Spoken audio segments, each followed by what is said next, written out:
नागपुरात आलोय। नागपुरातील बेसा पिंपळा नगरपंचायतीच्या सार्वत्रिक निवडणुकीत प्रभाग क्रमांक 3 मध्ये मुलींची नामांकन प्रक्रिया सुरळीत पार पडते। संबंधित प्रभागात महिला उमेदवारांचा उत्साह दिसून येतोय। कर्मचारी निवडणूक प्रक्रिया नियमांनुसार आता ही प्रक्रिया पार पाडताना दिसतात। प्रशासनाने सर्व सुरक्षा आणि व्यवस्थांची तयारी पूर्ण केल्याची माहिती आहे।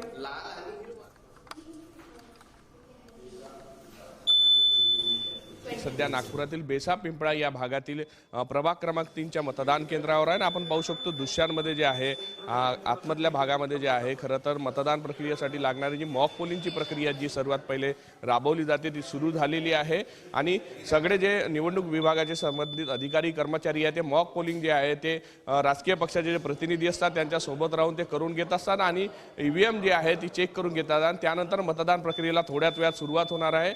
नागपूर जिल्ह्याभर आज खरं तर अनेक ठिकाणी जे आहे मतदान प्रक्रियेला 7:30 वाजताच्या सुमारास सुरुवात होणार आहे आणि या सगळ्यासाठी संपूर्ण प्रशासकीय यंत्रणा जी आहे ती सज्ज झालेली आहे। अनेक ठिकाणी जे आहे मॉक पोलिंगची प्रक्रिया सुरू झालेली आहे आणि थोड्याच वेळात मतदान जे आहे ते सुरू होणार आहे। नागपूर जिल्ह्यामध्ये 15 नगर परिषद असून आणि 12 नगरपंचायतीमध्ये जे आहे ते आज मतदान प्रक्रिया पार पडणार आहे आणि त्यामध्ये शेकडो लोकांची खरं तर जे आहे मतदार जे आहे जे आपला मतदानाचा हक्क बजावणार आहे आणि नगरसेवक कोण असावा नगराध्यक्ष कोण असावा यासाठी जे आहे आपलं मतदान करणार आहे। व्हिडिओ जर्नलिस्ट सौरभ बोलेसह पराग डोबळे, साम टीव्ही न्यूज, नागपूर।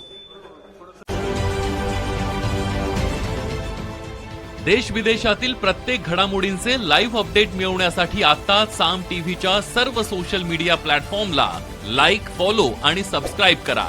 तसंच सर्व नोटिफिकेशनसाठी बेल आयकॉन प्रेस करायला विसरू नका।